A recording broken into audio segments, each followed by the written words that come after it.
Bienvenue dans Invisibilie.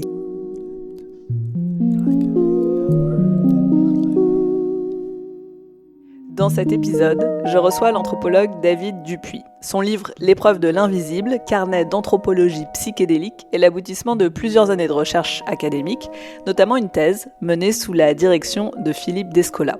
Avec David, on s'est croisés au gré des conférences psychédéliques fréquentées par des scientifiques, médecins, anthropologues, chamans ou psychonautes. Je suis donc son travail depuis quelques années déjà. Dans cet essai, le chercheur raconte son enquête sur les usages rituels de l'ayahuasca en Amazonie péruvienne, plus précisément dans des centres chamaniques fréquentés par les Occidentaux.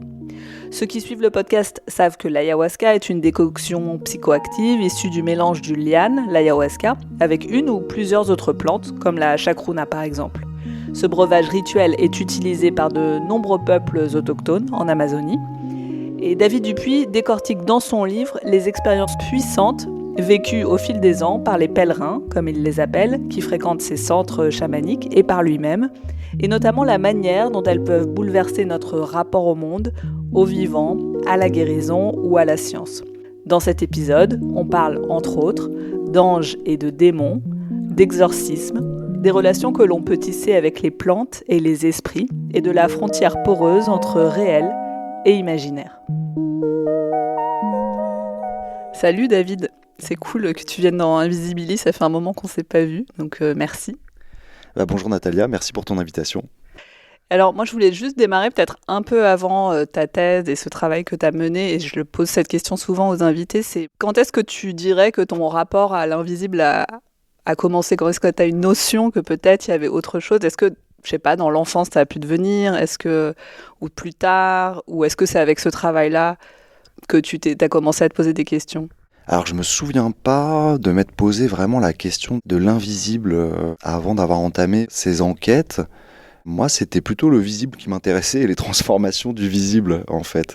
Et effectivement, moi j'ai grandi au milieu des années 80 en Normandie, donc il y avait tout cet univers des free parties, de la culture techno, où il y avait déjà ces substances dites psychédéliques qui circulaient et où on racontait tout un tas d'histoires autour de ces expériences, avec notamment des choses qui devenaient visibles. Et moi, c'est plutôt ça qui a attiré mon attention. Comme quoi, par exemple? Alors à l'époque, il y avait encore beaucoup cette notion d'hallucinogène, donc cette idée que ça produisait des images justement de choses qui étaient rendues visibles mais qui n'étaient pas vérifiables de manière intersubjective. Donc il y avait cette idée assez intrigante effectivement d'images qui pouvaient apparaître pour certaines personnes mais qui n'étaient pas visibles pour d'autres, qui étaient assez déroutantes. Est-ce que tu te souviens d'une expérience personnelle là-dessus pendant, je sais pas, une fête ou... En fait, moi, c'était plutôt des récits qui m'ont amené à l'enquête, notamment quand je suis arrivé à Paris, il y avait ces personnes qui commençaient à revenir de ces voyages. Donc, c'était le début de ce qu'on a appelé plus tard le tourisme chamanique. Donc, ces personnes qui partaient en Amazonie à la recherche de l'ayahuasca. Et en fait, à Paris, donc au milieu des années 2000, j'ai rencontré certaines de ces personnes qui revenaient de voyage et qui me disaient effectivement qu'elles avaient vu des choses. Alors voilà, c'était des récits de séances rituelles qui se passaient la nuit, avec des chamans, des vomissements, des prises de conscience et des visions. Des visions d'êtres, quand même, ce qui était frappant, c'est qu'ils me parlaient d'avoir vu, rencontré des êtres dont l'existence avait été refoulée par la modernité au rang de superstition, donc des anges, des démons, des esprits de la nature, des ancêtres, des morts. Je me souviens d'avoir demandé à cette époque un peu naïvement à une de ces personnes « Mais toi, tu crois vraiment aux esprits de la nature, aux esprits de la forêt ?» Il m'avait dit « Écoute, je sais pas si j'y crois, mais ce qui est sûr, c'est que je les ai vus. » Et donc là, j'ai senti qu'il y avait quelque chose effectivement du côté du voir qui se passait et qui n'était pas du côté de la croyance. Ça m'a beaucoup intrigué. Ça m'a quelque part déplacé dans la manière que je pouvais avoir un peu naïve d'aborder spontanément ces expériences à l'époque. Et de me rendre compte que, en fait, ces personnes, elles faisaient l'expérience concrète et tangible de la rencontre avec ces êtres, et que ces rencontres passaient par un voir. Et à partir de là, voilà, je me suis demandé effectivement qu'est-ce que c'était que ces expériences visionnaires, et surtout, ce voir avait manifestement une dimension transformatrice, puisque ces personnes rapportaient le fait que ces visions avaient profondément transformé leur vie, que ça faisait partie des expériences les plus fortes de leur vie. Et toi, tu venais de quel univers? Est-ce qu'il y avait de la religion dans ta famille? Est-ce qu'il y avait des croyances? Est-ce que c'était quelque chose de présent ou pas du tout? Assez peu, hein. Je crois que j'avais vraiment moi, je viens plutôt d'un univers petite classe moyenne, de province. J'ai grandi en Normandie, avec une partie de mes grands-parents qui étaient ouvriers, donc communistes, plutôt anti-religieux. Alors il y avait aussi dans l'autre partie de la famille un fond catholique, hein, comme chez beaucoup de Français, mais qui déjà, donc moi je suis né au milieu des années 80, ce fond catholique était déjà quand même pas mal en voie d'effacement. Donc moi j'ai été baptisé, mon frère également, voilà, mais c'était voilà quelque chose qui était transmis de manière plutôt comme un héritage culturel. Je me souviens pas d'avoir par exemple des parents ou des grands-parents qui par exemple témoignaient du fait d'avoir la foi. Il y avait ce truc qui était là, l'église catholique à laquelle on était vaguement affilié, mais comme quelque chose de culturel. Donc là, tu entends ces récits-là, tu n'es pas encore anthropologue à ce moment-là, ou peut-être ça ouvre ta vocation, et tu pars au Pérou. Tu débarques dans un centre qui s'appelle Taquihuasi. Est-ce que tu peux nous décrire ce cheminement rapidement, et aussi le contexte de ce lieu dans lequel tu débarques, qui n'est pas un lieu autochtone, entre guillemets, classique? Oui, alors effectivement, moi à ce moment-là, je viens de monter à Paris, je commençais mes études et j'avais envie d'aller vers l'anthropologie. Et ça s'est un peu télescopé avec la rencontre de ces personnes dont j'ai parlé un peu plus tôt. Il faut se souvenir aussi qu'à l'époque, là on est au milieu des années 2000, il n'y a pas du tout le discours qu'on a sur les psychédéliques aujourd'hui, avec tout ce boom autour de la médicalisation des psychédéliques. À l'époque, c'est quand même un sujet très niche, pas grand monde s'y intéresse. Moi, je m'intéressais déjà un petit peu à ces questions d'état modifié de conscience, et donc par là de psychédéliques. Et voilà, je rencontre ces personnes, il y a ces récits qui sont assez déroutants et qui m'ont frappé parce que il semblait, en fait, ces pratiques semblaient avoir ramené dans le monde de personnes modernes avaient été socialisées dans la rationalité moderne, qui d'ailleurs se montraient souvent sceptiques à l'égard du religieux. Et pourtant, ces personnes, par ces pratiques, semblaient avoir tissé des relations concrètes et tangibles avec des êtres. Donc quand même, moi, on m'avait jusque-là plutôt dit que ces êtres n'existaient pas. Et donc ça, c'était tout à fait frappant. Et c'est vrai que je suis parti avec cette question, mais comment ces pratiques rendent-elles tangibles des êtres qui, semble-t-il, n'existent pas. En tout cas, c'est la manière dont la modernité nous invite à aborder ces êtres et ces expériences, ou des êtres qui étaient restés jusque-là invisibles, qui devenaient visibles. Donc ça m'a intéressé, surtout qu'à ce moment-là, c'était une expérience qui était de plus en plus populaire. Il y avait de plus en plus de personnes qui se rendaient là-bas pour aller rencontrer l'ayahuasca. Et là, je commence à m'intéresser au sujet. Il n'y avait pas grand-chose à l'époque. Peut-être les films de Yann Kounen déjà, ou pas? Les films de Yann Kounen, qui avaient effectivement contribué à populariser l'ayahuasca en Europe.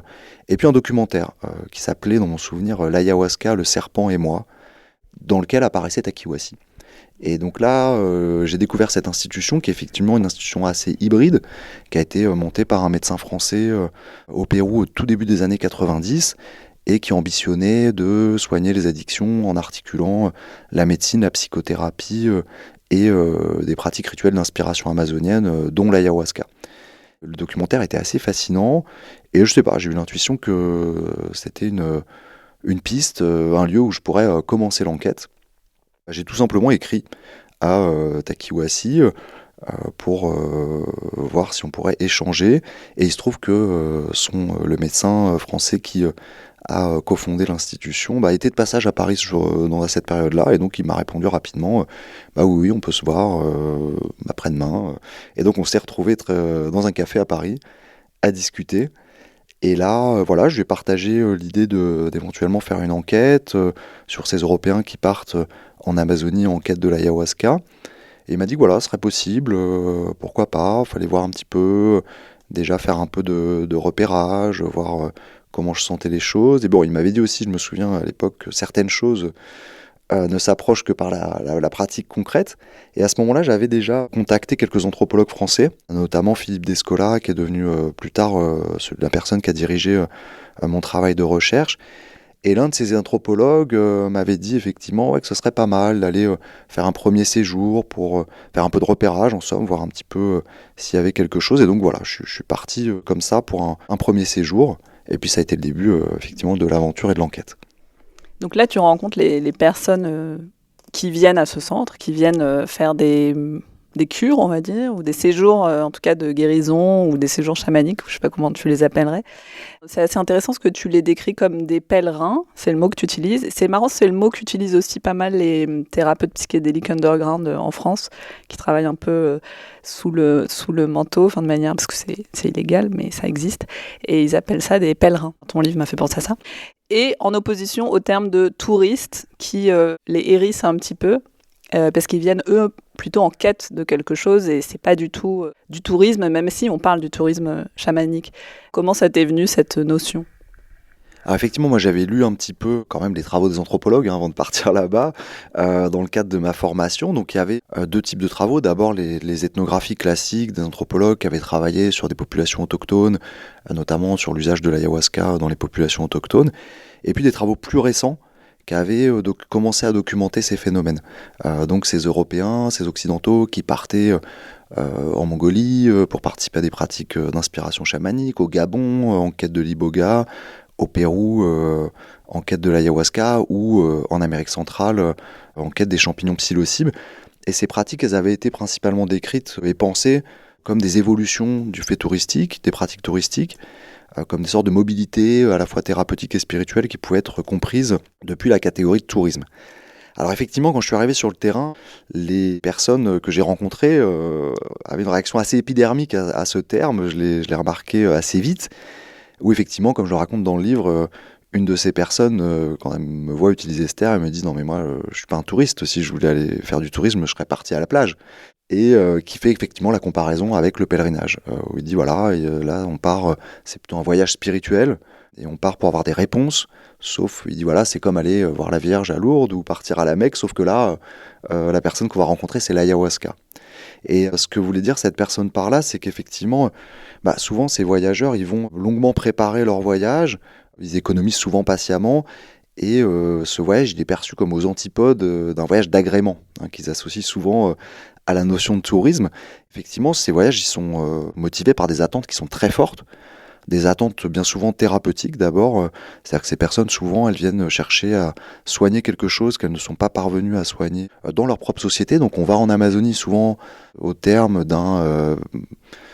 d'une recherche thérapeutique qui a déjà mobilisé d'autres ressources qui sont disponibles dans nos sociétés, par exemple la médecine, la psychothérapie, la psychologie, parce que souvent ce que viennent soigner ces personnes, c'est des problématiques de santé mentale, souvent de la dépression, des addictions, des troubles anxieux, aussi des crises existentielles, des crises de la vocation, des deuils non résolus. Donc voilà, tout simplement on va chercher à se soigner, à aller guérir quelque chose. Ensuite, il y a une motivation spirituelle aussi au voyage, c'est-à-dire que ces voyages, ils s'inscrivent dans les évolutions du fait religieux, dans la modernité occidentale, où on s'éloigne, comme on le disait tout à l'heure au sujet du catholicisme, on s'éloigne progressivement quand même des identités religieuses héritées de nos familles, de nos cultures religieuses familiales, pour aller de plus en plus vers des configurations individualisées, où chacun, d'ailleurs souvent les personnes ne parlent plus de religion, dans ces cas-là, ils vont parler plutôt de spiritualité, chacun va composer un petit peu sa propre pratique en prenant un morceau de bouddhisme, de christianisme, éventuellement de chamanisme. Et le voyage en Amazonie s'inscrivait aussi dans ces démarches-là. On va aussi en Amazonie prendre l'ayahuasca pour aller s'initier au chamanisme, aller découvrir le chamanisme qui est pensé donc comme une pratique spirituelle. Et puis une troisième motivation qui était souvent présente dans les entretiens, c'est une motivation politique. C'est-à-dire que beaucoup de personnes me disaient qu'en gros, ils avaient la sensation d'être dans des sociétés qui étaient dans l'impasse, notamment dans le rapport à ce qu'on appelle ici la nature, ce qui était symbolisé et incarné par la crise écologique et notre incapacité collective à faire face à cette crise écologique, à trouver des solutions. Et donc il y avait aussi cette idée d'aller à la rencontre de peuples autochtones, pensés comme animistes, c'est-à-dire entretenant un autre type de relation à la nature. Voilà, aller apprendre au contact d'autres peuples une autre manière qui soit plus constructive, moins destructrice de se relationner à la nature. Donc des motivations et des attentes qui sont fortes et qui peuvent être toutes finalement rassemblées autour d'une idée commune qui est celle d'aller à la rencontre de l'ayahuasca. Parce que ces personnes, elles vont pas aller en Amazonie pour prendre l'ayahuasca, comme je sais pas, on prendrait de la MDMA, du LSD ou une autre substance psychotrope. Il y a vraiment cette idée de personnification de l'ayahuasca dans l'imaginaire de ces voyageurs internationaux. J'ai trouvé ça intéressant parce que tu parles de la personnification féminine de l'ayahuasca, qui en fait serait assez récente et assez occidentale et pas spécialement, qui viendraient pas d'un imaginaire ou d'une cosmologie locale en fait. Oui, alors ça, c'est un point effectivement qui mérite d'être souligné, c'est qu'il y a beaucoup de préconceptions chez ces voyageurs qui viennent en fait de la littérature qui est liée à ces pratiques, des documentaires, des films, des récits d'expériences qui maintenant sont quand même très nombreux et qui vont partager toute une série d'éléments qui vont constituer un imaginaire commun qui va souvent motiver le voyage. Et dans ces éléments, il y a effectivement cette idée d'inspiration animiste, que on part à la rencontre de l'esprit de l'ayahuasca. Donc il y a cette idée qu'il y a une personne à l'intérieur de l'ayahuasca, que cette personne est plutôt féminine, qu'on appelle souvent la madré, la mère. Donc voilà, une personne féminine, presque maternelle, qui vient nous enseigner, nous soigner. Alors souvent, dans cet imaginaire, on va associer ces éléments à des traditions millénaires, chamaniques, ancestrales, traditionnelles, etc. C'est souvent en fait des recompositions récentes, comme par exemple cette idée que l'ayahuasca est féminine dans le cadre des pratiques chamaniques d'Amazonie. En fait, c'est très variable. Parce qu'en Colombie, c'est le yahé, et c'est pas forcément féminin. Voilà, tout à fait, par exemple. Donc c'est intéressant parce que tu arrives donc dans ce centre qui est assez particulier où tu le dis toi-même, il y a un peu un mélange des genres, pharmacopée amazonienne, chamanisme métis, psychologie, biomédecine, catholicisme, et là il y a aussi la pratique de l'exorcisme qui apparaît dans tout ça. Il faut préciser que les pratiques en Amazonie ne sont pas unifiées. Les pratiques autochtones, c'est souvent des recompositions, il y a des échanges culturels, mais bon, là, c'est particulier parce que c'est une importation occidentale, même si on peut trouver la figure de Jésus dans des Malokas au fin fond de l'Amazonie aussi. Mais là, c'est un lieu quand même un peu à part. Oui, alors effectivement, le christianisme quand même est arrivé en Amérique latine avec la conquête et la colonisation, donc les sociétés d'Amérique latine sont assez profondément christianisées, et de nombreux guérisseurs, qu'on va dire les curanderos, donc les guérisseurs métis des villes, par exemple de l'Amazonie péruvienne, vont à la fois mobiliser dans leurs chants rituels les esprits des plantes, mais aussi les saints, la Vierge, dans une articulation qui se fait de manière assez commune. Alors Takiwasi, donc, qui est cette première institution où je me rends pendant mon enquête, est une institution particulière parce que donc, c'est, comme on l'a dit initialement, et toujours d'ailleurs, un centre de traitement des addictions, mais c'est aussi l'une des premières institutions qui va formaliser des séjours destinés aux voyageurs internationaux qui se rendent en Amazonie pour de courts séjours pour prendre l'ayahuasca.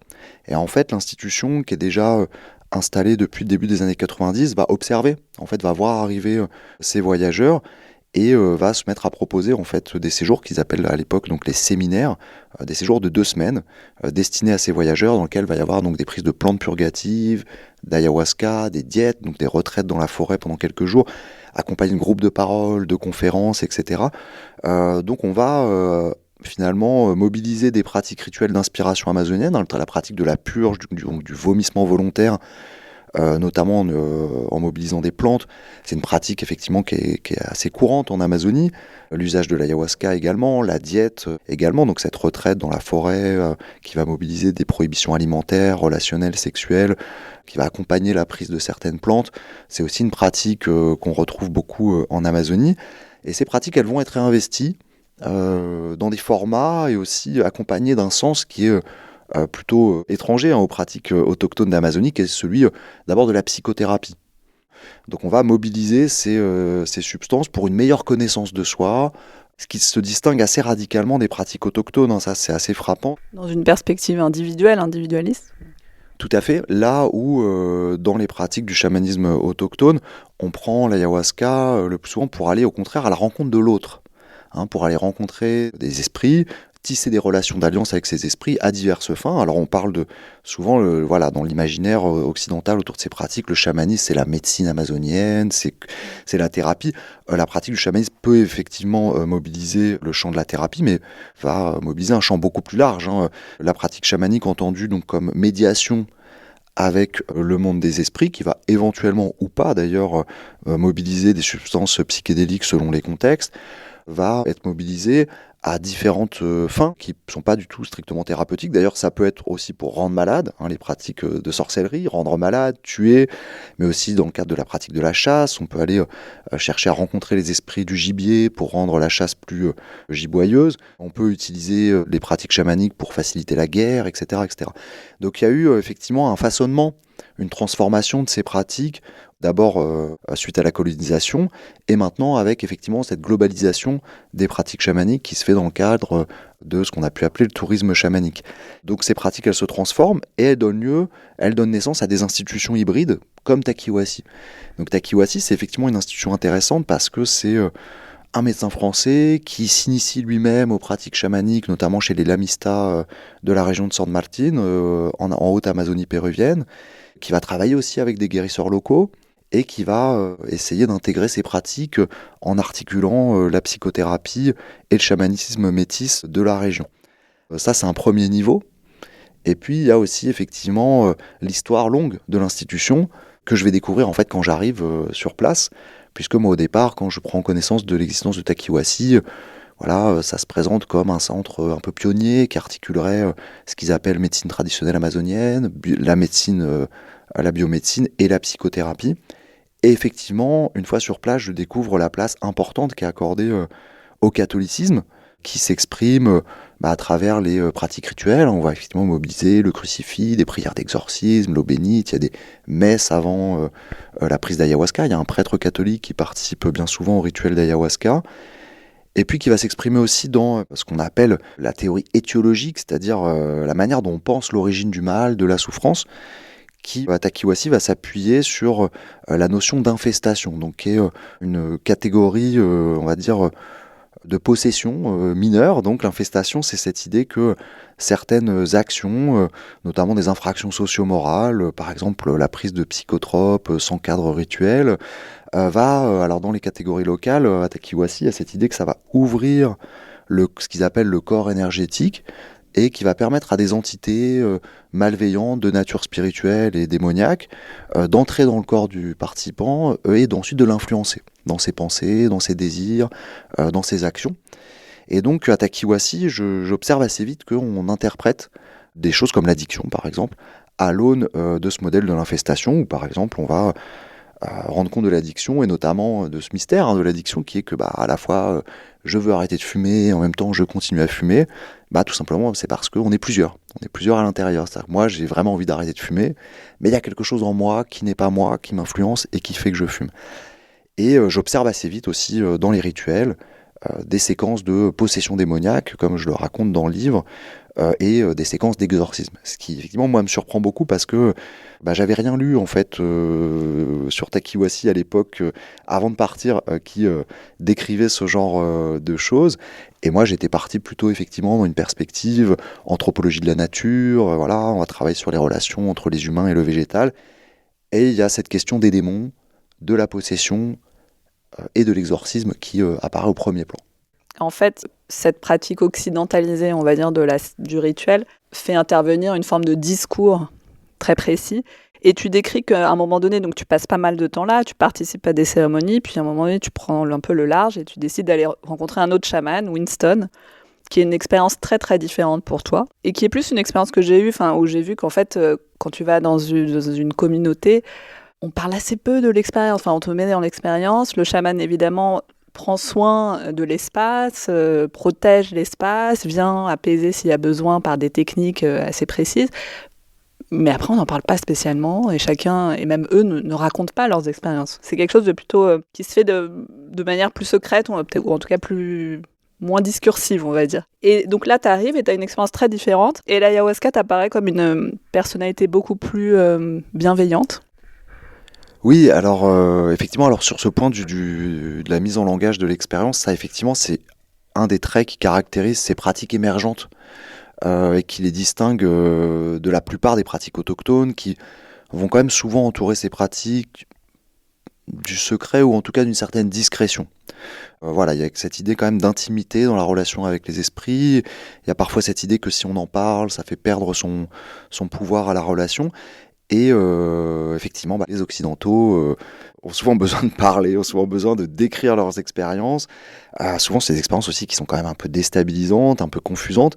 Et donc, dans ces institutions qui accueillent la clientèle internationale, on propose souvent des groupes de parole le lendemain des cérémonies, ce qui est tout à fait singulier effectivement et propre à ces pratiques émergentes. Donc dans ces groupes de parole, on va raconter nos expériences et puis éventuellement avoir un commentaire des autorités épistémiques locales, du guérisseur, etc. Donc par exemple à Takiwasi, il y avait ces groupes de parole qui s'appelaient les post-ayahuasca le lendemain de la cérémonie. Et c'était des séances assez longues, puisque tout le groupe racontait son histoire, et ça pouvait durer 5-6 heures. Et c'est là que se jouaient beaucoup de choses, notamment la manière dont l'expérience se socialise progressivement.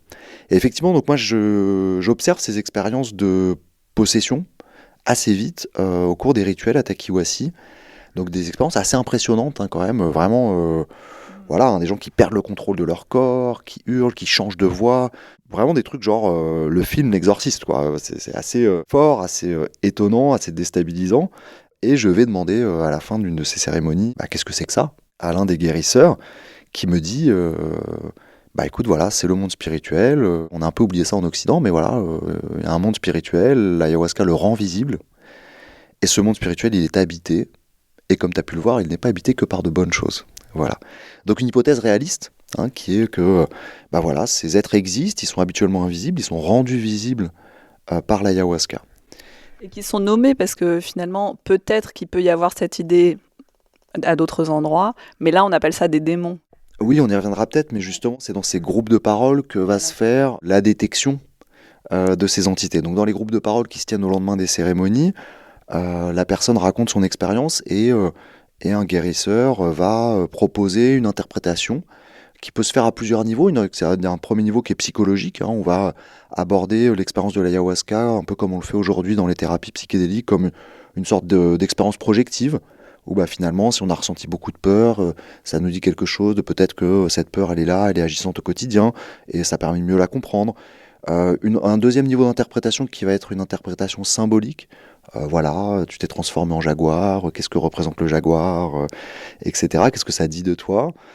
Et un troisième niveau qui est appelé spirituel, c'est-à-dire comment certains aspects de l'expérience vont être interprétés et nommés par les guérisseurs comme le signe concret et tangible de la présence et de l'action de certaines entités. Alors qu'ils peuvent être démoniaques, mais il n'y a pas que des démons. D'autres expériences vont être interprétées comme la présence de l'ayahuasca, comme le signe de son action, etc. Donc c'est effectivement un travail de catégorisation de l'expérience que j'ai appelé effectivement travail de socialisation visionnaire, c'est-à-dire comment on va progressivement passer d'une expérience qui est quand même bien souvent confuse, difficile à organiser, difficile à nommer, à une expérience plus organisée qu'on va cartographier progressivement. Et cette cartographie va se faire à partir des catégories locales. Et alors effectivement, à un moment, je vais enquêter un peu ailleurs. C'est le truc des anthropologues. Alors, il y a deux manières de travail pour les anthropologues. Il y a l'observation participante. On va faire un travail de terrain en long cours. Et puis à un moment, il y a l'étape comparative. On va aller comparer des pratiques qui sont suffisamment proches pour pouvoir être comparées, ce qui permet notamment de déterminer, en comparant, on peut déterminer des variations et des invariants, et on peut mieux comprendre ce que les expériences doivent à leur lieu, à leur contexte. Et donc à ce moment-là, je vais voir d'autres centres chamaniques, d'autres guérisseurs, et je vais notamment chez Winston, donc, qui est un guérisseur lamista de la région. Et ce qui est tout à fait frappant, c'est que dans une de ces cérémonies, je vois ces comportements qui étaient catégorisés comme de la possession à Takiwasi. Donc quelqu'un qui se met à s'agiter, à faire du bruit, qui devient un peu incontrôlable. Et je vois Winston, donc je m'attends à quelque chose comme un exorcisme, comme ce que j'avais vu précédemment. Et Winston ne bouge pas, ça n'a pas l'air de beaucoup l'inquiéter. Puis à un moment, quand même, la personne fait beaucoup de bruit, ça dérange tout le monde. Donc il finit par appeler Segundo, son assistant. Et puis il attrape la personne, il l'emmène jusqu'à la rivière, il le baigne dans la rivière et le ramène et il le repose là dans la cérémonie. Il lui dit bon, maintenant tu te tiens tranquille. Et la personne est là plus calme. Et donc le lendemain je discute avec lui et je lui demande mais alors qu'est-ce que c'était que ça et il me dit tu sais pour certaines personnes l'ayahuasca c'est trop. Lui la prochaine fois je lui donnerai moins. Donc une hypothèse étonnamment pharmacologique, c'était un problème de dosage. Et là, donc, je commence à lui demander, mais alors du coup, c'est pas des démons, parce qu'évidemment, il y avait ce contraste avec les pratiques que j'avais observées précédemment. Et il me dit, tu sais, moi, ça fait longtemps que je travaille avec les plantes, les démons, j'en ai jamais vu. Effectivement, il me dit, les démons, c'est nous. Donc, effectivement, phrase à méditer. Et Il dit aussi, ce sont les plantes qui enseignent, le guérisseur est juste là pour que tout se passe bien. Oui, c'est-à-dire que lui, il avait un autre style. Effectivement, c'était pas le genre du tout à discuter longuement pour interpréter vos visions. Et quand on lui posait un peu trop de questions sur les expériences qu'on pouvait avoir, le sens des visions, etc., il était très allusif. Et en général, il terminait assez vite l'échange en disant, bon, c'est sur les plantes qui enseignent, si tu as des questions, il faut les poser aux plantes. Et le guérisseur, effectivement, il est juste là pour proposer un cadre qui va permettre à cette relation avec les plantes de se faire. Et il me dit autre chose dans cet échange, il me dit, voilà, chaque guérisseur voit selon son chemin. Il y a cette idée, effectivement, que voilà, il y a des manières de faire. Et donc, c'est ce qui a initié, en fait, le fil rouge de l'enquête. À partir de là où je me suis rendu compte qu'effectivement, ces séquences de possession, et il y avait des séquences de possession, mais pas seulement ça, c'est-à-dire que dans ces groupes de pèlerins, dans les séminaires qui étaient composés en général d'une quinzaine de personnes, ce que je voyais, c'est qu'en 2 semaines, les personnes, en fait, s'appropriaient les catégories locales d'infestation, et à la fin du séjour, une majorité de ces personnes étaient quand même convaincues d'être influencées par des entités malveillantes de nature démoniaque, quand bien même elles n'auraient pas vécu elles-mêmes de grandes possessions. Donc il y avait vraiment une diffusion du cadre d'interprétation qui était proposé à Takiwasi. Et donc là, évidemment, je me suis dit, bon, alors donc ces séquences de possession démoniaque, c'est pas juste l'ayahuasca, c'est l'ayahuasca plus Takiwasi. Et là, ça a été effectivement le fil rouge de l'enquête qui a commencé à se tisser. C'était d'essayer de comprendre comment un dispositif social, des discours, les discours qu'on vous tient avant, la manière d'interpréter l'expérience ensuite, les interactions rituelles vont façonner la manière d'interpréter l'expérience psychédélique, de la vivre. Voilà, donc c'était finalement... les auditeurs, auditrices qui connaissent un petit peu le champ des psychédéliques connaissent cette question du set and setting, le fait que ces substances, parmi la grande famille des substances psychotropes, sont sans doute celles qui sont le plus sensibles aux facteurs extra-pharmacologiques, aux facteurs contextuels, au lieu où on prend, avec qui on le prend, dans quel état d'esprit, etc. Et ça, c'est quelque chose qui était bien documenté depuis longtemps, mais on avait encore peu de choses sur les leviers de ce façonnement social, contextuel de l'expérience.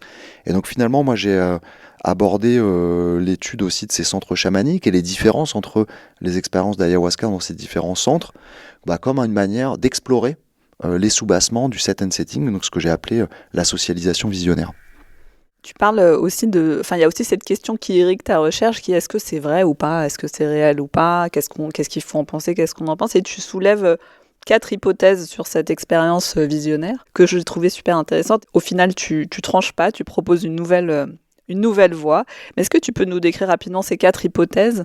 Oui, alors peut-être pour ça, il faudrait dire quand même quelques mots de ce que fait l'ayahuasca, de ce que ça produit dans ces contextes-là, d'autant plus que l'ayahuasca ne fait pas le même effet selon les contextes. Moi, j'ai suivi à peu près une centaine de personnes pour mon enquête, dans différents centres chamaniques et principalement à Takiwasi. Et je dis ça parce que souvent, je pense que ça vaut le coup de dire quelques mots sur ce que fait l'ayahuasca, parce que souvent, il y a quand même cette idée de plantes visionnaires, les gens partent à la recherche de visions, il y a beaucoup cette attente des visions, or tout le monde n'a pas de vision. Chez certaines personnes, elles vont rester très parcellaires, elles vont émerger progressivement, elles vont peut-être ne jamais émerger pour d'autres. Les visions, c'est pas toujours au centre de cette affaire. D'ailleurs, je pense que l'importance qui est accordée aux visions, en fait, témoigne plutôt d'une préconception qu'il y a au fait que dans nos sociétés, la vue est le sens premier. Par contre, c'est une expérience corporelle pour tout le monde, notamment avec les nausées, éventuellement les vomissements, les sensations de variation de température, les sensations sont très amplifiées, déstabilisées. C'est une expérience qui est très émotionnelle, les émotions sont très amplifiées. Il y a beaucoup de souvenirs aussi qui sont rapportés, le fait d'avoir des souvenirs qui sont liés à des fortes intensités émotionnelles, qu'elles soient désagréables ou joyeuses. Il y a beaucoup, ce qui est rapporté aussi, cette sensation de se percevoir de l'extérieur, qui est liée aux effets dissociatifs du breuvage, où le temps d'une nuit, les personnes ont la sensation de pouvoir s'observer, de comprendre des choses sur leur histoire, leur fonctionnement, leur dynamique relationnelle, comme si on pouvait le temps d'une nuit s'observer de l'extérieur. Donc il y a beaucoup de personnes qui rapportent des prises de conscience importantes qui sont liées à ce mécanisme, et beaucoup de personnes en ce sens-là vont décrire l'ayahuasca comme une nuit d'ayahuasca comme l'équivalent de 10 ans de psychanalyse. Alors Ça se discute, hein, notamment sur, alors peut-être pas sur la question du volume des matériaux psychiques qui émergent, mais en tout cas sur la question de l'intégration. Si le psychanalyse prend 10 ans, c'est peut-être pas pour rien. En tout cas, voilà, Et toi d'ailleurs, ça passe par quoi principalement? Les visions, l'audition, le corps, ou est-ce que t'as eu un peu toutes ces expériences personnellement? Oui, moi j'ai eu tout ça. Après, c'est évolutif aussi. Ça, c'est quelque chose d'important. C'est que l'expérience de l'ayahuasca, elle est évolutive. Moi, j'avais pas beaucoup de vision, par exemple, au début. Et donc, il y a cette dimension, on va dire, qui est un petit peu comme une sorte de psychothérapie qui est aussi liée au fait que ces voyageurs, ils viennent avec la culture de la psychothérapie. Ils ont aussi cette attente de psychothérapie quand ils approchent l'ayahuasca. Donc, ça va aussi être façonné par cette attente. Et donc voilà, une psychothérapie, mais qui a quand même cette particularité d'être très ancrée dans le corps. Hein, c'est souvent, donc quand par exemple va venir le vomissement, on vomit pas seulement ce qu'on a dans l'estomac, mais on va vomir, souvent avoir l'impression de vomir des souvenirs, des comportements, des émotions. Donc ça, c'est un premier niveau de l'expérience qui est relativement facile à aborder, on va dire, depuis les catégories bien connues de la psychothérapie, hein, des catharsis, de régression infantile, d'abréaction, etc. Il y a un deuxième niveau de l'expérience qui est peut-être plus déroutant pour les modernes que nous sommes, qui est sa dimension relationnelle, c'est-à-dire le fait que il va y avoir des êtres qui apparaissent dans l'expérience, notamment à travers les visions. Et puis ces êtres, on peut échanger avec eux, puisqu'on ne fait pas que avoir des visions aussi, ce dont on parle moins souvent, mais qui est très présent, on entend des voix, on peut dialoguer avec ces êtres, on peut poser des questions. On peut entrer dans de grandes discussions. Voilà, pour beaucoup de personnes, la cérémonie d'ayahuasca, c'est une longue discussion avec ces êtres qui se présentent. Alors, bien souvent, ces êtres sont décrits comme d'abord l'esprit de l'ayahuasca, qui est souvent décrit comme un être mi-humain, mi-végétal ou serpent, souvent décrit comme féminin, et donc avec lequel on va pouvoir échanger. Donc il y a ces échanges qui sont bien souvent décrits comme très pertinents, très précis, très intelligents. Hein, beaucoup de personnes me disaient ça franchement j'aurais pas pu l'inventer tout seul. Donc il y a cette sensation vraiment de recevoir des enseignements, il y a cette sensation que cette relation qui se tisse avec ces êtres, elle est pédagogique et thérapeutique. Et alors il n'y a pas que l'esprit de l'ayahuasca, il y a des personnes qui vont voir des personnes qui sont connues qui étaient décédées, des ancêtres, des anges, des démons, etc. etc. Et ce qui est très frappant, c'est que souvent, ces êtres, la perception de ces êtres va être accompagnée d'un sentiment de réalité assez frappant, hein, avec un sentiment de présence très clair. Bon, les gens me répétaient tout le temps ça. Voilà, je sentais vraiment qu'il y avait quelqu'un qui n'était pas moi, qui était là. Souvent, il y a cette intelligence qui était rapportée, hein, il y avait cet étonnement devant l'intelligence de cet être qui semblait avoir aussi une intentionnalité qui lui était propre, une agentivité qui lui était propre. Donc vraiment, de manière très fréquente, on me décrivait cette sensation de rencontre avec un autre qui est là, qui me veut quelque chose, qui est intelligent. Et alors ce qui là devient aussi assez déroutant, c'est qu'il y a une consistance de ces expériences. C'est-à-dire que ces êtres, parfois, les effets de l'ayahuasca se diluent au bout de quelques heures et ces êtres peuvent parfois vous dire on doit y aller, on se voit la prochaine fois. Et puis les personnes reprenaient l'ayahuasca 3 jours ou 3 semaines plus tard et retrouvaient ces mêmes êtres. D'ailleurs, tu décris ça toi-même.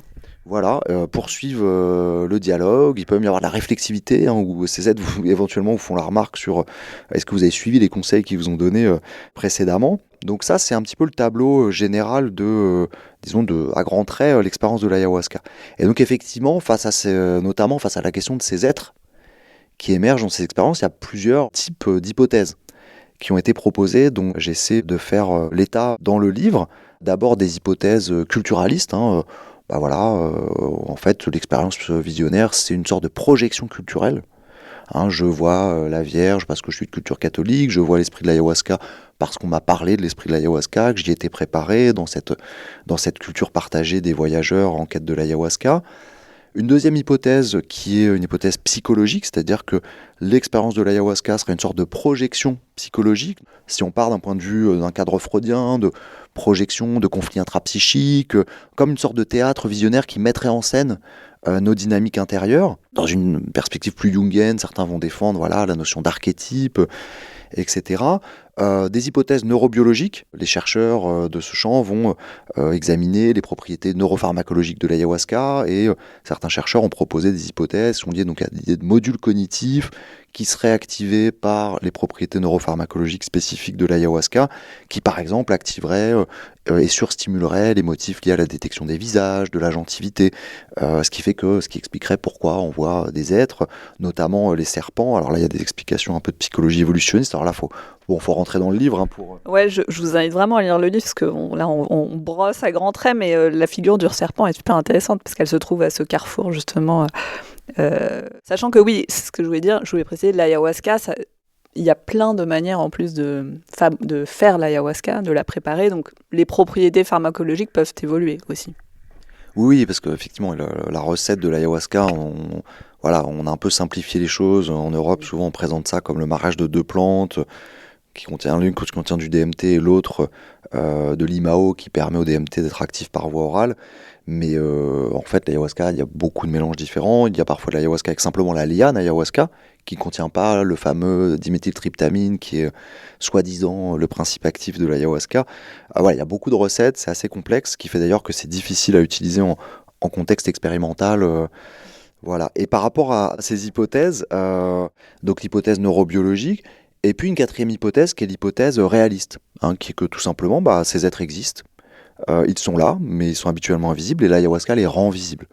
Alors effectivement, moi dans le livre, j'aborde chacune de ces hypothèses, j'en fais un peu l'histoire, et j'en montre à la fois la pertinence et les limites, parce que finalement, on voit que chacune de ces hypothèses bute sur certains aspects de l'expérience qu'elle peine à expliquer. Et moi, j'essaie de proposer autre chose, une autre voie. J'essaie de penser notamment l'articulation du psychologique, du culturel, du social et du biologique dans ces expériences. Et j'essaie surtout de penser ces expériences comme phénomène d'émergence. C'est-à-dire que toutes ces hypothèses, elles ont en commun le fait de voir l'expérience visionnaire comme la projection d'un contenu qui est déjà là. Soit déjà là dans la réalité, soit déjà là dans l'esprit des personnes, dans leur cerveau ou dans la culture.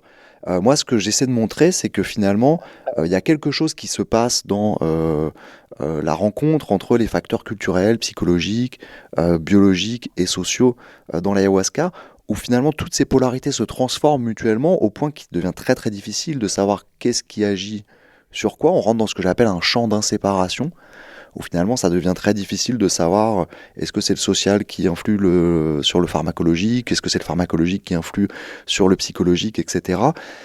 Et cette rencontre des différents facteurs va créer de l'inédit, et va créer des formes émergentes avec lesquelles on va développer des relations évolutives.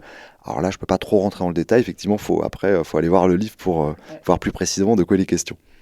Tu parles même de ce qui déborde, c'est-à-dire de ce qu'on arrive, on arrive souvent à analyser ce qui nous arrive, à décrire, à situer, et parfois il y a certaines choses qui restent ouvertes.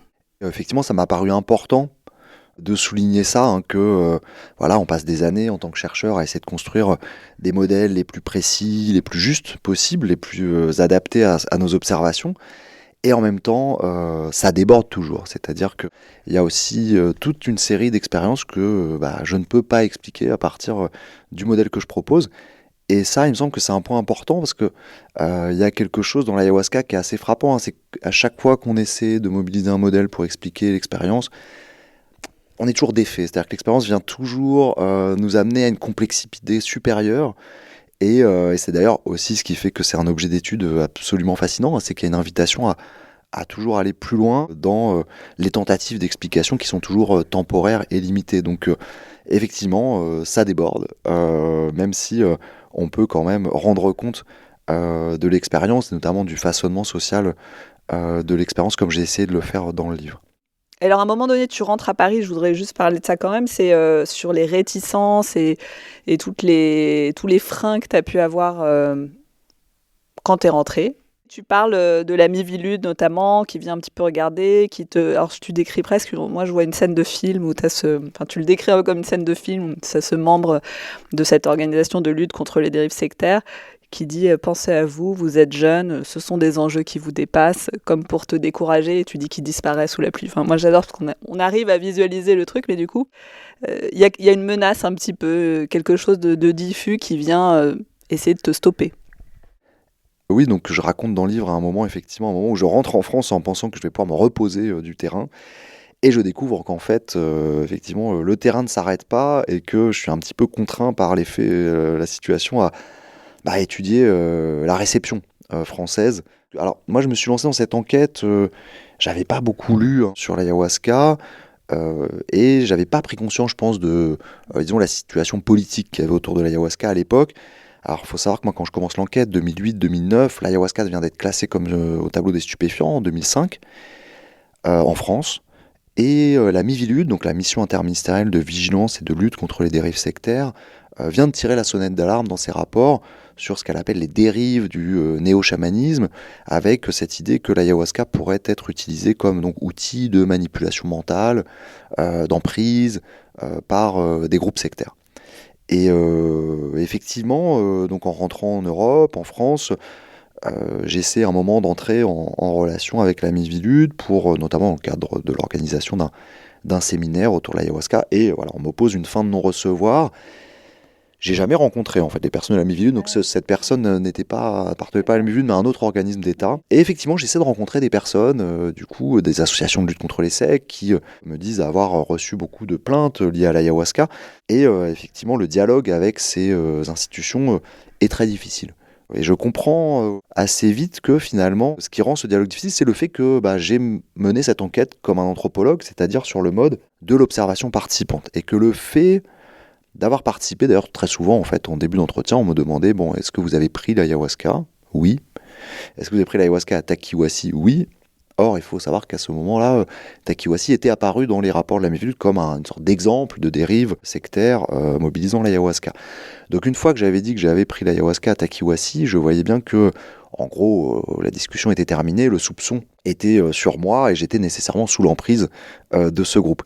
Donc effectivement, ça a été assez difficile, mais ça a été très intéressant puisque ça m'a mené aussi à enquêter sur la manière dont les autorités publiques françaises avaient abordé l'émergence de ces pratiques.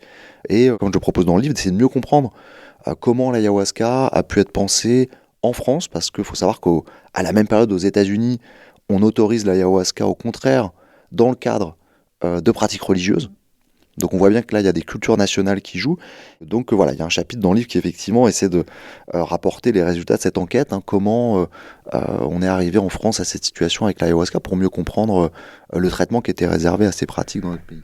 Ce qui est très propre à la France, même le rapport à ce concept de secte, qui finalement est assez flou. Et puis tu reviens aussi sur l'histoire de l'idée hyper intéressante, on ne pourra pas tout aborder, mais sur l'idée du brainwashing, qui est un peu lié à ça, qui est né dans les laboratoires, tu dis, idéologiques de la guerre froide, et comment ça a façonné aussi en France ce rapport en fait à ces rituels notamment. Alors ce que je trouve intéressant à partir de là, c'est que tu montres que c'est une vision où on dit que ces personnes qui vont aller faire ces rituels sont manipulables, se retrouvent dans des contextes où elles peuvent être incapables d'analyse et donc endoctriner. Et tu compares ça à l'imaginaire du primitif, supposé déficient sur le plan cognitif, disponible à toutes les formes d'endoctrinement, je te lis, mais qui est un peu une base de la pensée coloniale en fait.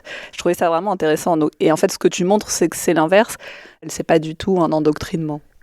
Alors effectivement, en tout cas, ce qui est frappant, c'est que oui, ici, souvent, il est de bon ton de moquer un petit peu ces personnes qui s'embarquent dans ces pratiques. On associe souvent ces personnes à des sortes de gogo New Age, crédules, naïfs, prêts à avaler n'importe quoi. Moi, c'est pas du tout ce que j'ai observé. C'est pas du tout ce que j'ai observé sur le terrain. Au contraire, j'ai vu des gens qui mettaient à l'épreuve de manière systématique ce qui leur était proposé.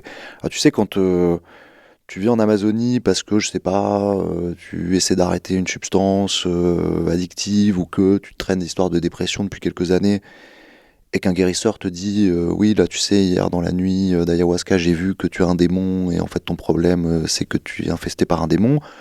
Bon, les gens n'avalent pas ça comme ça. Effectivement, il y a une mise à l'épreuve au sens où ces personnes sont des modernes, en fait, comme toi et moi. Et comme disait Bruno Latour, le moderne, c'est celui qui croit que les autres croient. Donc nous, on croit pas, on sait. Les autres, les primitifs, etc., ailleurs, avant, les gens croyaient, nous, on sait. Et donc, ces personnes qui se rendent en Amazonie, elles sont prises aussi dans ce rapport, dans cette épistémée moderne.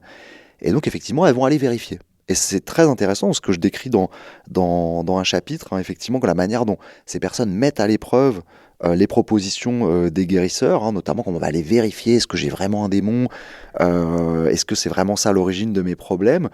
Et ça donne naissance en fait à une manière d'utiliser l'ayahuasca qui est tout à fait singulière et qui est très propre au moderne, où effectivement, moi ce que je voyais, c'était des personnes qui investissaient le rituel d'ayahuasca comme une sorte de dispositif de vérification, de mise à l'épreuve, alors inspiré des dispositifs expérimentaux où je vais aller vérifier par le voir que ces entités existent bien, si c'est bien ça l'origine de mon trouble, et avec aussi cette épistémologie réaliste derrière, que si je le vois, si c'est consistant, si c'est cohérent, alors voilà, ça existe. Et donc voilà, cette démarche de vérification qui était vraiment au cœur des voyages des pèlerins. Et d'ailleurs, ça répondait à la question que je m'étais posée au départ quand je me disais ce dont on parlait tout à l'heure, dans ces rencontres dans les cafés parisiens, à des soirées, etc., où je voyais ces personnes qui me parlaient d'esprit des plantes, quand même, voilà, on est à Paris, des gens vous parlent d'esprit des plantes, de démons, bon, c'est un petit peu étonnant. Et ça m'avait frappé tout de suite en me disant, mais comment des modernes pouvaient-ils avoir, dans toute détente, nous dire qu'effectivement, ils sont en relation avec des esprits végétaux. En fait, c'est justement parce qu'ils ne se sentaient pas du tout être des croyants. Ils avaient vérifié l'existence de ces êtres. Et donc, c'est comme ça que ces êtres pouvaient être rapatriés dans le monde de ces modernes. Parce que c'était des êtres qui n'étaient pas des objets de croyance, simplement des êtres qui étaient perçus comme des êtres dont on ignorait jusque-là l'existence et dont on avait pu vérifier de manière concrète et tangible l'existence.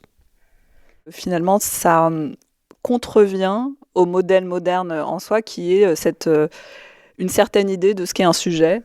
Et tu parles d'épistémologie du contrôle, de cet individu autonome, gouverné par la raison, qui est maître de ses actes, etc. Et finalement, cette expérience, elle est plus politique qu'on ne le pense, parce qu'elle vient vraiment heurter tout ce qu'on nous a appris, en fait. Oui, alors, parce que c'est vrai, on pourrait se dire, alors on voit des esprits, on voit des éléphants roses, on voit des jaguars, bon, à quoi bon? Alors effectivement, ces rencontres, elles transforment très profondément celles et ceux qui les font. D'abord parce que elles viennent d'abord peupler le monde, comme on vient de le voir, d'une manière plutôt nouvelle. Et surtout, effectivement, ces pratiques, elles vont amener les personnes à transformer la manière dont elles se conçoivent elles-mêmes. C'est-à-dire que, voilà, on arrive avec une conception du soi moderne, c'est-à-dire, voilà, moi je suis moi, toi t'es toi, on est plutôt imperméable l'un à l'autre, voilà, j'ai une intériorité qui est mon identité, qui est assez imperméable. Mon esprit est intérieur. Voilà, tout ça est à l'intérieur, unifié, propre à moi. Et en fait, peu à peu, ce que les personnes vont découvrir à travers ces pratiques et les expériences visionnaires, c'est que en fait, elles sont elles-mêmes des êtres pluriels, perméables, c'est-à-dire qu'elles vont se découvrir influencées par certaines entités, notamment par exemple les entités démoniaques, mais ça peut être aussi des ancêtres.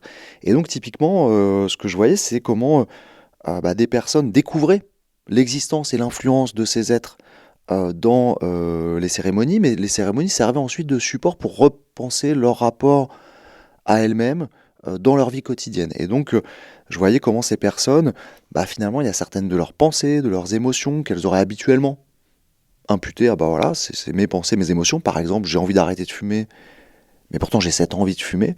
Par exemple, cette envie de fumer pouvait ensuite être interprétée comme, non pas la mienne, mais comme celle de l'influence d'un être à l'intérieur de moi, malveillant, qui me pousse à fumer. Au contraire, d'autres personnes, lorsqu'elles avaient des moments où elles ressentaient de l'élan, de l'enthousiasme, de l'inspiration, qu'elles trouvaient des solutions à des problèmes, catégorisaient ces expériences comme des conseils de l'ayahuasca. Donc voilà, on devient un être pluriel, perméable, ça transforme évidemment la manière d'habiter le monde, donc c'est une transformation très profonde du rapport à soi et au monde. Dont évidemment qui peut poser quelques questions au retour. Tu dis que ça fait partie du processus de guérison, même si guérison en fait ça veut dire quelque chose de différent pour chacun, mais tu dis à un moment, guérir c'est apprendre à vivre avec d'autres, y compris ceux qu'on ne voit pas. Donc c'est vraiment l'opposé de l'individualisme capitaliste qu'on connaît. Oui, alors moi je me suis beaucoup intéressé dans l'enquête effectivement à la question thérapeutique. Parce que beaucoup de ces personnes me disaient, voilà, j'ai été guéri, j'ai été soigné. Tout le monde me décrivait ces pratiques comme des pratiques thérapeutiques. Mais quand j'essayais de comprendre d'un peu plus précisément qu'est-ce que ça soigne, comment ça soigne, c'était pas si clair que ça. Et en tout cas, j'ai compris assez vite que on parlait pas forcément d'une guérison au sens biomédical, c'est-à-dire la disparition du symptôme. Quoi que ça arrive, chez certains d'ailleurs. Bien sûr, mais peut-être plus important que la disparition du symptôme, il y avait la question du sens, ce que les anthropologues ont parfois appelé le sens du mal. Quel sens je peux donner à ma souffrance? Aussi, qu'est-ce que je peux faire face à ma souffrance? Ce que j'ai observé, c'est qu'effectivement, derrière le terme de guérison, il y avait une transformation du monde. Et que, en fait, ce qui se passait, c'est que les personnes vivaient dans un monde différent, qui était peuplé différemment suite à la participation à ces pratiques, que depuis ce monde, elles pouvaient produire de nouvelles narrations sur elles-mêmes, sur leur biographie, sur leurs symptômes, leurs souffrances, et que de ces nouvelles narrations, il pouvait y avoir des compréhensions qui émergeaient, et évidemment des réaménagements de symptômes, et aussi des voies de résolution de ces symptômes. Juste un petit passage sur la médicalisation maintenant de ce champ, sur lequel en plus tu travailles désormais, en tant que psychologue, mais aussi en tant que chercheur. Et à un moment, tu parles de la Breaking Convention, qui est une grande réunion psychédélique européenne à Londres, où j'étais, je crois que c'était en 2019, on s'est croisés là-bas. Et tu parles du fait que les gens parlent d'une transposition soi-disant contrôlée des cadres chamaniques dans un cadre médical. Et tu dis que ça provoque chez toi un malaise, parce que quelque chose se perd. Qu'est-ce qui se perd ? Alors effectivement, là, on est maintenant dans une autre séquence. On est loin des histoires de la Miviludes, etc., que je décris dans le livre. Aujourd'hui, en France, même si ça arrivait plus tardivement que dans les autres pays occidentaux. 20 ans après les États-Unis, quand même. Voilà, on est dans la séquence de médicalisation des psychédéliques. Donc, c'est-à-dire que ces substances, elles font l'objet d'essais, d'études expérimentales, d'essais cliniques, notamment dans les traitements du champ de la santé mentale, pour la dépression résistante, les addictions, les troubles anxieux, etc. Et maintenant, il y a carrément des grandes messes comme la Breaking Convention, où effectivement, on était tous les deux. C'était un petit peu avant le Covid. Donc, des grandes messes de chercheurs et de curieux des psychédéliques. Et effectivement, j'observais cette transposition, cet enthousiasme. On va médicaliser ces substances, on va les intégrer dans notre système de soins. Alors, il me semble que c'est tout à fait important, parce que quand même, les problématiques de santé mentale sont très importantes, que les traitements qui sont disponibles aujourd'hui sont limités. On a très peu d'innovations médicamenteuses dans le champ de la santé mentale. En gros, on a 3 familles de traitements, les anxiolytiques, les antidépresseurs sérotoninergiques et les neuroleptiques. Et depuis ces découvertes, on n'a pas grand-chose. Ça fait quoi, 50, 60 ans ? Voilà, ça date et surtout, ça a une efficacité qui est quand même relative. Il faut savoir qu'il y a un bon tiers, par exemple, des patients qui souffrent de dépression qui sont dits résistants à tous les traitements existants. Donc, les professionnels de santé mentale sont très en demande de nouveaux outils de soins, de nouvelles molécules. Et dans ce cadre-là, il se trouve qu'effectivement, les premières études qui ont été menées sur les psychédéliques sont très encourageantes, avec des propriétés assez étonnantes, notamment le fait que des substances comme la psilocybine semblent avoir des efficacités à travers diverses indications, ce qu'on n'a pas, c'est à la fois sur les addictions, l'anxiété, la dépression, avoir une efficacité rapide, là où les antidépresseurs classiques vont souvent arriver à leur plein effet au bout de plusieurs semaines. Donc c'est tout à fait prometteur. Alors bien sûr, il faut davantage d'études pour confirmer tout ça. Mais voilà, il y a cette transformation qui est en cours, qui se fait dans le cadre d'essais cliniques, et qui effectivement se caractérise par une idée un peu étrange pour un anthropologue, qui est l'idée qu'on va donner ces substances dans un contexte neutre. Alors ce contexte neutre, effectivement, ça part d'une bonne intention, et qui est effectivement de ne pas influencer excessivement l'expérience des participants, comme on a pu le voir aujourd'hui, parce que les contextes rituels, les discours vont très fortement façonner l'expérience. Donc l'idée, c'est vraiment d'influencer le moins possible l'expérience, de respecter le cadre épistémologique du soin biomédical, basé sur à l'échelle individuelle, avec cette idée d'un soin sécularisé, où effectivement on ne va pas mélanger par exemple les expériences mystiques avec le soin. Mais bon, ça rencontre aussi certaines limites, notamment on arrive aujourd'hui à des questions importantes, par exemple, est-ce que les effets subjectifs des psychédéliques sont vraiment nécessaires à leurs effets thérapeutiques ? Donc on est en train de préparer là des essais cliniques qui vont comparer l'efficacité par exemple de la psilocybine lorsqu'elle est donnée de manière habituelle à des versions où on va bloquer certains des effets subjectifs de la psilocybine.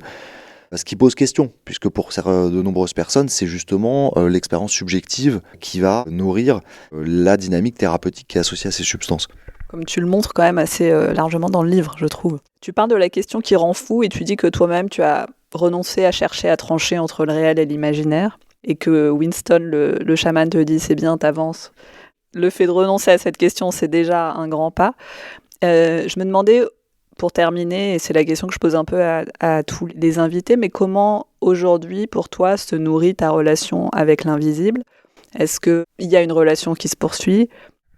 Oui, alors il y a effectivement, le livre se clôt sur un épilogue qui est intitulé La question qui rend fou. Alors cette question, c'est effectivement celle du statut ontologique, épistémologique des êtres qui apparaissent dans ces expériences. Puisque comme on l'a vu, ces êtres, ils apparaissent de manière très convaincante. Il y a un sentiment de réalité qui est associé à ces expériences qui est très marqué. Et puis il y a une propriété quand même importante des psychédéliques, qu'on appelle les propriétés noétiques, qui est que ces expériences, bien souvent, elles vont pas du tout être vécues comme illusoires, mais au contraire comme une sorte d'accès non médiatisé à une réalité plus réelle que la réalité ordinaire. Donc voilà, cette question, évidemment, moi, en ethnographe, parce que bon, je suis allé là-bas pour enquêter, comme anthropologue, j'ai essayé de la tenir à distance parce que je voyais bien que tout le monde plongeait un peu dedans, tous les pèlerins plongeaient un peu dedans, mais alors est-ce que c'est réel ou pas? Est-ce que c'est imaginaire? Est-ce que c'est une projection? Ou est-ce que c'est vraiment la découverte d'un autre monde? Moi, j'ai essayé de la tenir à distance au maximum, autant que j'ai pu, mais voilà, ayant moi-même beaucoup participé au rituel au cours de l'enquête, à un moment, cette question, elle s'impose. Elle s'impose à vous parce que tout simplement, vous avez ces expériences qui se répètent, ces relations qui se densifient, qui évoluent avec le temps. Et donc, j'avais posé effectivement cette question à Winston. Mais alors, pour toi, du coup, ces êtres, ce que tu appelles les esprits, est-ce qu'ils existent vraiment ou... Et là, il répondait jamais. Il se foutait un peu de moi, il dodgeait, il faisait des blagues. Bon, et à un moment, je lui ai posé là une question une fois de trop, manifestement, et il m'a dit, bon, ce que tu vas faire, c'est que tu vas diéter. Donc les diètes, c'est retraite dans la forêt, l'ayahuasca pendant 1 mois, puis tu verras, tu vas avancer dans tes questions. Bon, alors évidemment, j'ai réfléchi à 2 fois avant de le faire, mais bon, j'y suis fini par y aller. Et ce qui était tout à fait frappant, donc bon, il y a eu beaucoup d'aventures dans cette diète, je raconte un petit peu dans l'épilogue du livre, et je continuais à demander à Winston, puisque en fait, ces expériences évoluant, on prend l'ayahuasca là tout seul, dans une petite cabane, plusieurs jours de suite, pendant des semaines. Donc il y a cette sensation de cartographier un monde qui se révèle progressivement, qui encore une fois est tout à fait cohérent. On est loin de juste voir des petits éléphants roses dans les coins du champ visuel. Et donc je demandais à Winston encore et encore, quand il venait me visiter à peu près 1 fois par semaine au cours de cette diète, mais alors toutes ces choses qu'on voit dans l'ayahuasca, est-ce que ça existe vraiment? Est-ce que c'est réel? Et là, à un moment, il m'a dit, mais alors toi, avec tes questions, tu vas finir par te rendre fou. Et en fait, ce qui m'a frappé à ce moment-là, c'est que jusque-là, je m'étais dit, bon, en fait, sans doute que lui, avait été élevé par un grand-père qui était lui-même guérisseur, bon, bah pour lui, ces êtres existent, ils sont là, voilà. Et en fait, je me suis rendu compte à ce moment-là que c'était plus compliqué, plus intéressant que ça, en tout cas. C'était que manifestement, ma question ne faisait pas sens pour lui. D'ailleurs, j'ai remarqué à ce moment-là que je ne l'avais jamais vu utiliser devant moi ces catégories de réel et d'imaginaire. Et que quand il est reparti comme ça en me disant mais tu vas te rendre fou avec tes questions, je me suis vraiment pris en fait c'est une question de gringo.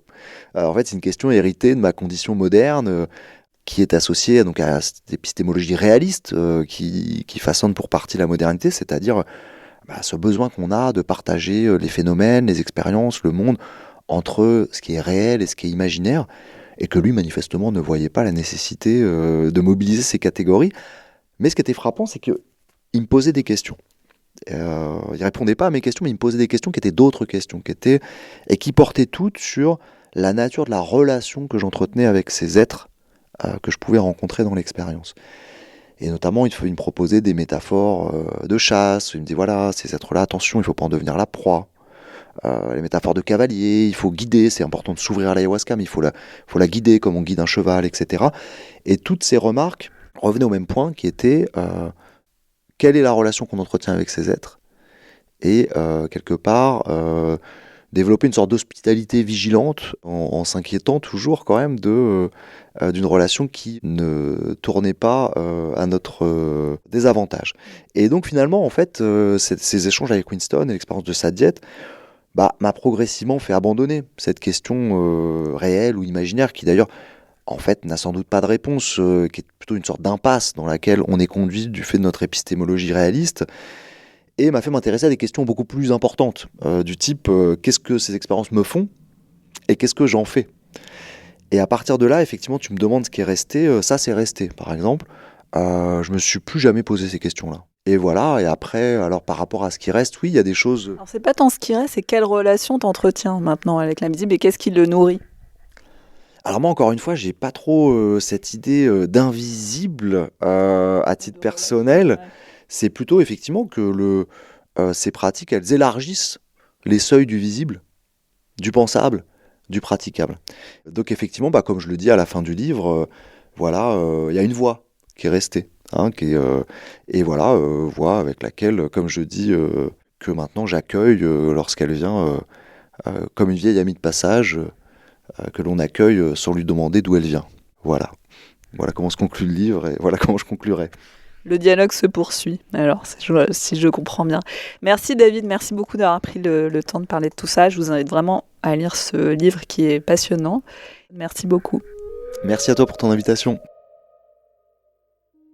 Vous trouverez tous les liens et les contacts dans la description de l'épisode. Vous pouvez aussi m'écrire sur Instagram, sur le compte invisibily_podcast ou par mail à l'adresse invisibilypodcast@gmail.com.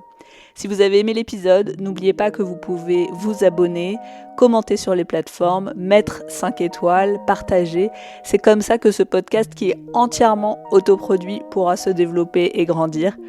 Merci de m'accompagner dans ce voyage.